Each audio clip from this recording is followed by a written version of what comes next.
Hello everyone and welcome to a brilliant game from the penultimate round of the US Chess Championship 2025. We have the leader Fabiano Caruana facing youngest ever player to become a grandmaster. I know I repeat that every time, but maybe people are new to the chess world. It's not a bad piece of info to wield around.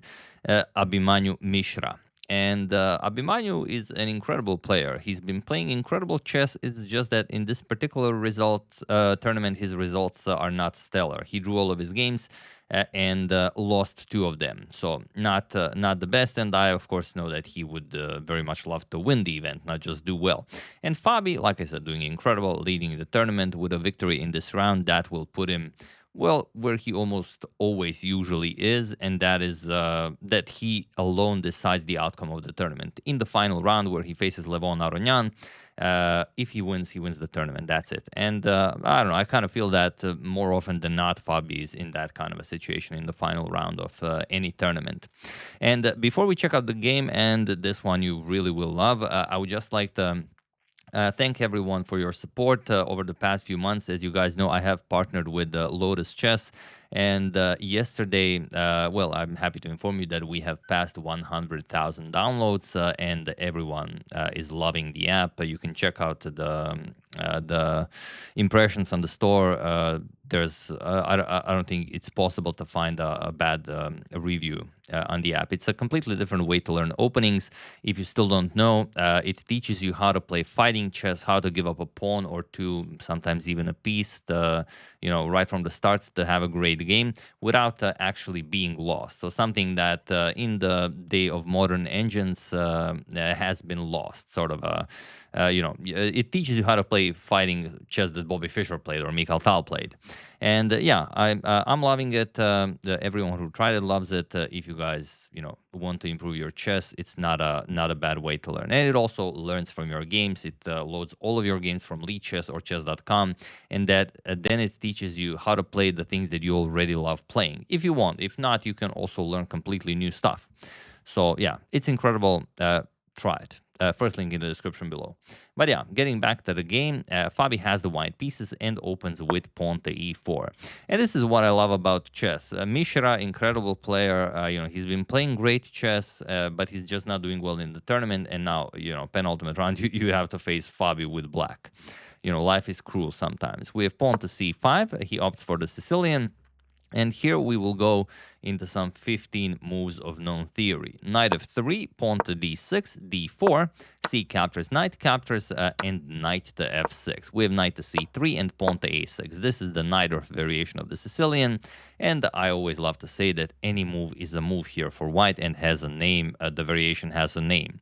For example, one of my favorites, Rook g1, is the 12th most popular continuation, but still very often employed by top grandmasters as a surprise, or even just h3, preparing pawn to g4, or pretty much any other move.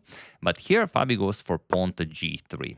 This is the 8th most popular continuation. It's actually called the Zagreb variation, as very strong players in the 50s in Yugoslavia played it in tournaments in Zagreb, and Zagreb was very, very strong alongside, for example, Belgrade and many other cities in that area. And it's actually very close to where I live, for 60 kilometers from where I live. It's more of a way, it was a sort of how to say, it was an experiment in the 50s by Borislav Ivkov and Svetozar Gligoric and some other, like Dr. Milan Vidmar, to try and counter the very, very aggressive Najdorf with a positional approach. And it stood the test of time. It's still being used today. We have pawn to e5 by Mishra, and of course there's plenty of theory behind it. We have knight to b3, bishop to e7, bishop to g2, castles kingside, and pawn to b5. We have pawn to a4, all been played before, pawn to b4, knight to d5, we have knight captures and queen captures. E captures has been played in a couple of games, but not in top-level chess. So you're attacking the rook on a8, rook to a7 with bishop to e3, attacking the rook on a7 once again, and bishop to e6. First a tempo on the queen, queen to d3, and now rook back to a8. All been played before. We have pawn to f4 by Fabi and Abhimanyu. There is a game where queen to c7 was played. Alexander Grishuk played it against Hu Yifan in the 2017 FIDE Grand Prix in Moscow, and Grishuk won the game very nicely. Queen c7, one of the top engine recommendations, but a5 is the top move recommended by the engine, and it is now as of move 15 that we have a completely new game. So you can see that Mishra is playing fairly quickly. He spent 10 minutes getting here. Fabi is playing instantly, so he is still within his preparation, and he goes knight to d2 as a new position has been reached. So you think, okay, now Fabi has to think. No, Fabi doesn't have to think. He goes knight d2, and he wants to bring the knight over to c4. And Mishra, and this is the first move where he really burns some time, knight to c6. Already 11 minutes for this move, because you also could develop the knight via the d7 square. Maybe you want to make sure that f5 is not a threat first, so you also have to do that. And indeed, it isn't. You can just move the bishop, and really not a lot of ways that you can break through here. g4 looks a little bit dangerous, just the bishop a6, wins material. So, well, there's definitely something in there, just not at this moment. Knight c4 as planned, and now Mishra goes for knight to d4, and he's already down to an hour. And this is the first move where Fabi actually starts thinking, and he burns almost 15 minutes on this move. So you could play a lot of moves. You could play b3, you could go knight back to d2, you could go bishop captures on d4, and bishop captures on d4 is the move that Fabi goes for. So he is inviting captures, and it seems like you will have some discoveries here if the e-pawn moves, but no, we have e captures on d4, and Fabi just goes knight to d2. Again, the hardest move to find is with the knight back, and believe it or not, this is the top move recommended by the engine. Point being that if you capture the pawn, I mean, this just looks weird, putting your queen and king on the dark square diagonal, Mishra having a dark square bishop, and even just rook c8, a double attack on the knight. Very, very hard to play. Knight e3, bishop f6 also looks really bad. So after e captures knight d2 by Fabi, now again bringing the knight back to b3, and he will put pressure on the d4 pawn either way. And if Mishra wants to capture, yes, he can double Fabi's pawns, but he will have to give up the bishop pair. And with Fabi's king opened up a little bit, that definitely goes a long way. We have rook to c8, rook to f2, and bishop to f6. Okay, we have bishop to f1. You have to activate that bishop somehow, and queen to b6, putting the queen nicely on this diagonal, and Fabi just unpins the king, sort of in advance. King g2, rook to c7, and now knight to b3. And Mishra decides to go for bishop captures on b3 right away, which to my understanding of chess, isn't something what you would play as. Okay, if the knight had any threats, maybe it's definitely doable, and also you're gonna double up on the c file, so that definitely makes sense if you can control the c file. But for the moment, the knight isn't threatening anything, so why rush this? Why not go after the a pawn or something like just doubling up, or even just bishop to c4 could be very interesting. Something like queen to d1, d3, and then after some forced moves, captures, bishop d4. Looks very, very interesting. But okay, Mishra decides to capture on b3 right away. We have c captures by Fabi. Also, queen captures is possible, and even there's no reason not to do it. But Fabi wants to create an imbalance in the position to be able to get winning chances, because that's the only way you can get winning chances. Mishra plays rook f to c8, wins the c file, and now queen to d1. Okay, there's no way for the black rooks to infiltrate. The pawns actually do a very nice job of that, and the queen-rook combo covers the c2 square. Also, bishop coming to d3 will help out. At some point, even king coming can help out. So it's we're looking at a very, very long struggle here, and time will be a factor. We have queen to b7, again aligning with the king, bishop to d3, defending the pawn here, g6, and pawn to h4. We have king to g7, king to h2, unpinning from this diagonal, and rook to c5. We have queen to f3 and king to h8. Mishra says, well, how are you ever breaking through here? I have control over all of the critical squares. e5 can never be played. I control it so many times. I can even put a rook on e8, and h5, well, you can play it, doesn't seem to be doing all that much. So bishop to c4 by Fabi.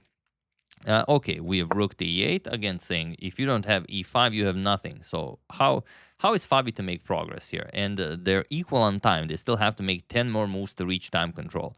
Where this is where being one of the best players in the world for the last 15 years definitely helps, because you can make those moves really fast. Rook to e1. Okay, we have rook to e7, just waiting, rook f to e2, and queen to d7. Again, just waiting, not really doing anything. Maybe offering a queen trade with h5, queen g4, goes a long way. King g2, we have king to g7 and bishop to d3. Pawn to h5, okay, queen g4 definitely in the works.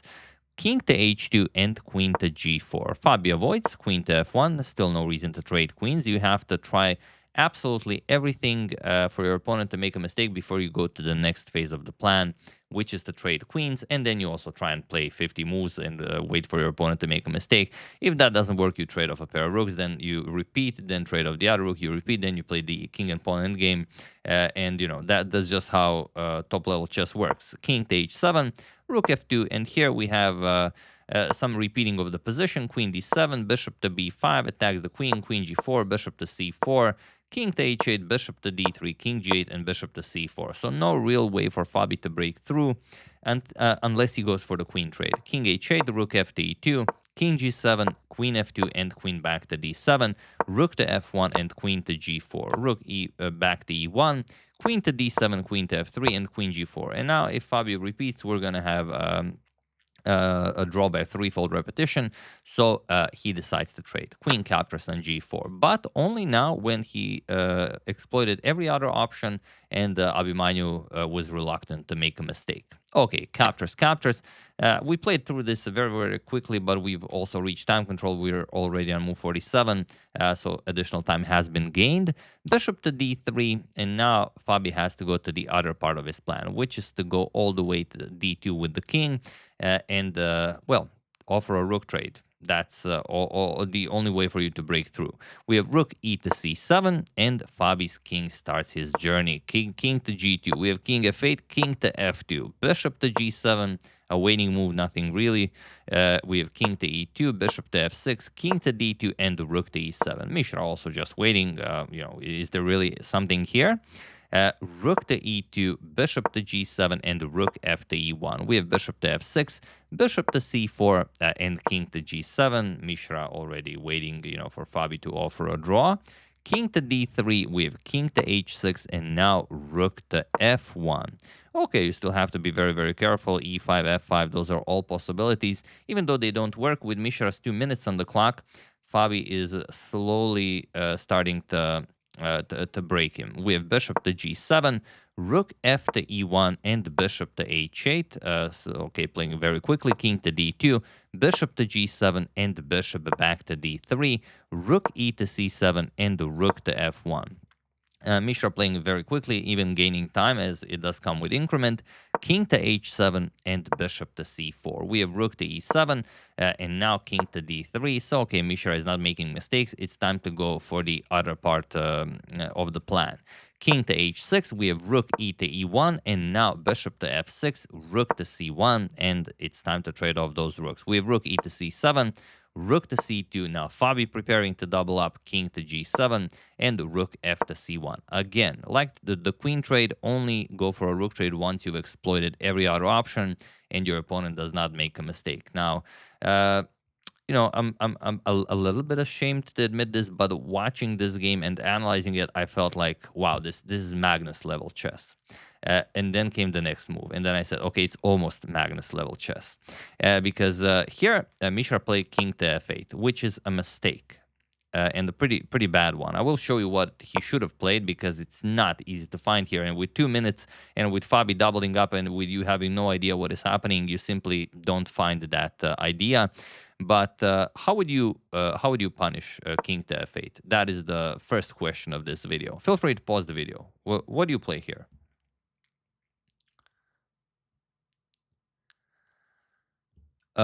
Incredible as it is bishop to a6, and it's winning. That's the beautiful part. And it doesn't matter what black plays. If you trade, if you don't trade, even if you just reinforce e7, you might be thinking, well, how do you win here? Well, you just trade rooks. Rook captures, and once you've traded rooks, captures, you play bishop to c8, and there's no way to defend the g4 pawn. Even with pawn to f5, you have the f5 square covered twice, and in there lies the way to defend the position. So not king to f8, rather king h6, which looks just, I mean, disgusting. What are you doing? But now the idea of, let's say, king d2, and okay, now bishop a6 doesn't really do anything, but we could also trade with bishop to e2. But look at this, bishop e7, bishop to e2, you trade everything, rook captures, king captures, and now king h5, you defend the pawn. Beautiful. And also you can play bishop captures on h4, g captures king h5, you capture, you advance the g pawn. It's still a draw, but you know, pretty cool play. But yeah, king f8 was played, and yeah, when I saw this, I was like, wow, Fabi. And like I said, I'm a little bit ashamed to admit this, because Fabi is such an incredible player. I don't, you know, feel it does him justice comparing him to Magnus, but also I would say that comparing someone to Magnus at any, you know, part of your game is the highest praise you could possibly get, you know, unless, you know, we're throwing around engine level play. But yeah, Fabi played king to d2.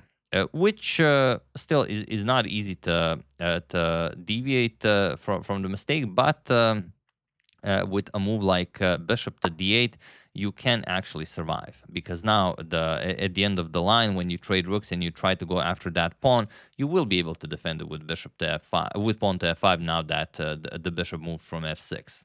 So here Mishra definitely could have played better. Bishop to d8 was the way to go, but king to e7 was played, and now there is no stopping it. Bishop to e2 goes after g4, and trading rooks is just, you know, really bad. Like if captures, this pawn is lost, you cannot defend it, and also the king very easily reaches the queen side, so it's lost. However, black plays it, so Mishra finds an ingenious way of continuing the game. d3. Also one of the reasons why that bishop to a6 move was very much needed for Fabi. Rook captures on c5, we have d captures, bishop captures on d3, bishop captures on b2, rook to h1, and now bishop to d4. And he's asking, okay, how do you win it? Now, we, you know, have the luxury of asking the engine, and, you know, h5 just wins the game. I can tell you that. But you know, the players don't, and with so little time on the clock, you're probably thinking, well, we should improve the position, and I can always play it. It's not like I can't play it. And Fabi played king to e2, which makes a lot of sense. With little time on the clock, your opponent having a dark square bishop, you definitely want your king on a light square. But now, rook to c8 by Mishra, and now, while h5 can still be played, it's a little bit different, because at the end of the day, you can always put a rook on h8, for example. H captures, rook captures on h5, and now you can go rook to h8, and you really don't want to go into the opposite color bishop endgame, even though, you know, you're at the moment not even up a pawn, so, you know, doesn't really do anything. So yeah, with rook on c8, h5 is a much different story. But okay, Fabi goes e5, we have rook to h8, and rook to d1. Of course, Fabi will not give up the rooks. We have pawn to f6, bishop captures on g6, f captures on e5, f captures, and bishop captures on e5. Pawn to h5, Fabi starts advancing his past h-pawn, but king f6. How are you ever crossing the h6 square? That is the question. Rook to f1 check, and king to g7. We have rook to f5 attacking the bishop. Bishop captures on g3, creating a passed g-pawn. Rook captures on c5. We have rook to f8, and rook captures on a5. Rook to f2 with check. We have king to d3, and rook to f3 check. King to c4, defending the b3 pawn, and rook to f4 check, defending the b4 pawn. We have king to d5, and here bishop to f2. And this is, again, a mistake. And I feel like, you know, king h6 is much better. But king h6 is also the move that Mishra missed the first time around when it should have been played. He played bishop to f2 here, and now Fabi has a way to win the game. But again, only one move. And this is... you know, Mishra getting this far, you know, having a pass pawn on g4, thinking, okay, yes, we are here. We're taking down Fabi with black. And then, you know, feel free to pause the video and find the move that Fabi found while I give you a couple of seconds.